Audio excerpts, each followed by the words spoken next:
जैसा कि गीता के संदेश में कहा गया है, कर्मण्यधिकारस्ते मा फलेषु कदाचन, बिना फल की चिंता किए हमें कर्म करते जाना है, क्योंकि अच्छी सभ्यता के लिए हम सबको प्रयत्न रहना है, हर दिन वो काम करना है। हर दिन एक संकल्प के साथ भारत को अगले 2047 में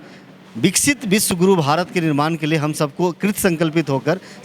होकर कार्य करना है। यही उद्देश्य है कि हम सब उस महान विचारधारा को हम सब लोगों तक ले जाएं, जन जागरूकता फैलाएं और भारत के हर कोने से लोगों की, युवाओं की आवाज़ों को सुने, या सभी लोगों की आवाज़ों को सुने, और हम सब उन विचारों को हम भारत सरकार तक पहुंचाएं और भारत सरकार एक ऐसी नीति बनाए जिससे हमारा जो स्वर्णिम इतिहास था, जो हमारा सोने की चिड़िया वाला इतिहास था, जिसको भारत कहा जाता है सोने की चिड़िया था,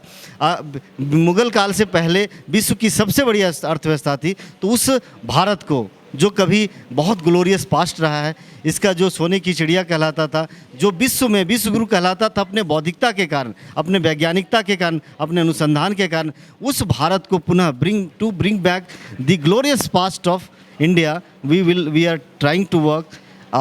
यूनाइटली, एंड हम लोग सब मिलकर काम करेंगे और भारत को पुनः विकसित विश्व गुरु 2047 जो भारत का संकल्प है उसको हम लोग पूरा करने का कार्य करेंगे। और जैसा कि विदित है कि भारत संगमम एक नाम है, ये क्या करती है, भारत को सभी तरफ से जोड़ने का कार्य करती है, चाहे उत्तर हो, दक्षिण हो, उत्तर पश्चिम हो। हम लोग कश्मीर से कामरूप तक और कश्मीर से कन्याकुमारी तक हम सब भारत को जोड़ रहे हैं, और जोड़कर हम सब भारत को एक विकसित राष्ट्र बनाने के लिए कृत संकल्प है। आप एक अधिकारी हैं, और अधिकारी भी ऐसे हैं आईटीबीपी के, और एक आप राष्ट्रीय कवि हैं। इन सब विविधताओं के बाद ये जो आपका जो समय है, इसको आप कैसे निकालते हैं? देखिए,